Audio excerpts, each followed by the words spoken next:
Hello friend, welcome my YouTube channel. তো guys, কেটে হচ্ছে এডিট করে আগের ছবি এবং কেটে হচ্ছে এডিট করা পরের ছবি, দুটো ছবির মধ্যে কিন্তু রাত দিন পার্থক্য। তো গাইস, আপনারা কিভাবে স্ন্যাপচ্যাট অ্যাপসের মাধ্যমে এই ধরনের ফটোগুলো এডিট করবেন তা স্টেপ বাই স্টেপ এই ভিডিওতে দেখাবো। তো চলুন কথা না বলে মূল প্রসেসটা মোবাইল স্ক্রিনে শেয়ার করি।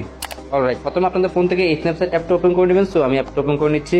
ওকে, অ্যাপটা ওপেন করার পর এখান থেকে প্লাস বাটন পেয়ে যাবেন, প্লাস বাটনে ক্লিক করে দিবেন। ওকে, তারপর আপনার গ্যালারি ওপেন হয়ে যাবে। সো এখান থেকে আপনি যে ছবিটি এডিট করতে চান ওই ছবিটি সিলেক্ট করে নেবেন। তো গাইস, আমি কাঙ্ক্ষিত ছবিটি সিলেক্ট করে নিচ্ছি। ওকে গাইস, আমি ছবিটি সিলেক্ট করে নিচ্ছি। সো ছবিটি সিলেক্ট করার পর এখান থেকে আপনারা নিচে পেয়ে যাবেন টুল অপশন। সো টুল অপশনে ক্লিক করে দিবেন। ওকে গাইস, এরপর এখান থেকে আপনারা অনেকগুলো অপশন দেখতে পাবেন। সো আমরা এখান থেকে হিলিং একটা অপশন পেয়ে যাবে, হিলিং এ টাচ করে দিব। দেন হিলিং এ টাচ করার পরে আবার আপনার সাবজেক্টের মধ্যে ব্রাশটা অ্যাপ্লাই করে দিবেন, তাহলে আপনার সাবজেক্টটা রিমুভ হয়ে যাবে। সো গাইস, আমি ব্রাশটা অ্যাপ্লাই করে নিচ্ছি, আপনারা ঠিক এইভাবে ব্রাশটা অ্যাপ্লাই করে নেবেন। ওকে গাইস, আমাদের সাবজেক্টটা কিন্তু রিমুভ হয়ে গেছে। সো এখান থেকে আমরা টিকমার্ক অপশন পেয়ে যাবো, টিকমার্কে ক্লিক করে দিব।